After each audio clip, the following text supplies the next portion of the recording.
ყველა იმ ქართულ ბიჭს, რომელიც იძახით, რომ ქართველი გოგოები არაბებზე თხოვდებიან, ქართველი გოგოები იმას აკეთებენ, ქართველი გოგოები ამას არ აკეთებენ. ყველა მაგ ქართულ ბიჭს ხმის ამოღების უფლება გაქვთ ჩამორთმეული, რომლებიც მიიჩნევთ, რომ ჯარი უნდა იყოს ნებაყოფლობითი, ან დაბალოს აპირებთ, ან ამ სამხედრო ცვლილებებში არ ხართ ჩართული და არ ცდილობთ, რომ ხმა აიღმალოთ და რამის შეცვალოთ.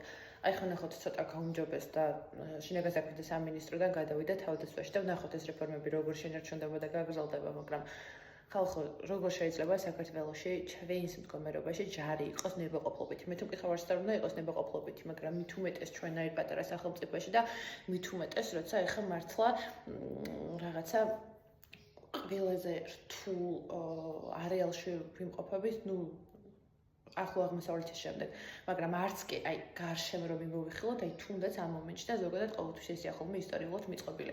რუსეთ-უკრაინის ომი ეხა მიმდინარეობს, თურქეთსა და სირიას შორის მუდმივად დაძაბულია.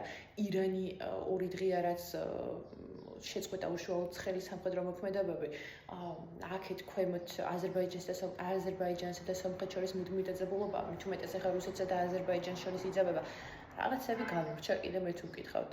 ხო, ახლო აღმოსავლეთი აგერ ყურის ძირში გვაქვს და ანუ აქ როგორც ორი ოკუპირებული ტერიტორია გვაქვს. აი, როგორ შეიძლება ამ სიტუაციაში, ხო და თურქეთი და რუსეთი არიან ჩვენი მეზობლები. როგორ შეიძლება ამ სიტუაციაში ეს დაჯდე და იფიქრო, რომ ჯარი უნდა იყოს ნებაყოფლობითი. ან საყარაულოებში, ან თვითონ აი ეს ძალიან საპატივცემულო საქმეა და ერთ-ერთი უნიშნელოვანი და აუცილებელია, რომ ფოკუსირება მოახდინო საბრძოლო მოქმედებების დროს და ანუ რეალურად დაიცვა შენი ობიექტი.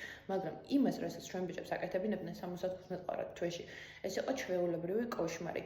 და ანუ აი ამაზე უნდა ეს არის პრობლემა და კარგია რომ ეს იცვლება და არა ის რომ ახლა რა ვიცი ვისაც არ დაეზარება წავით ეს ჯარში და ვინც გულით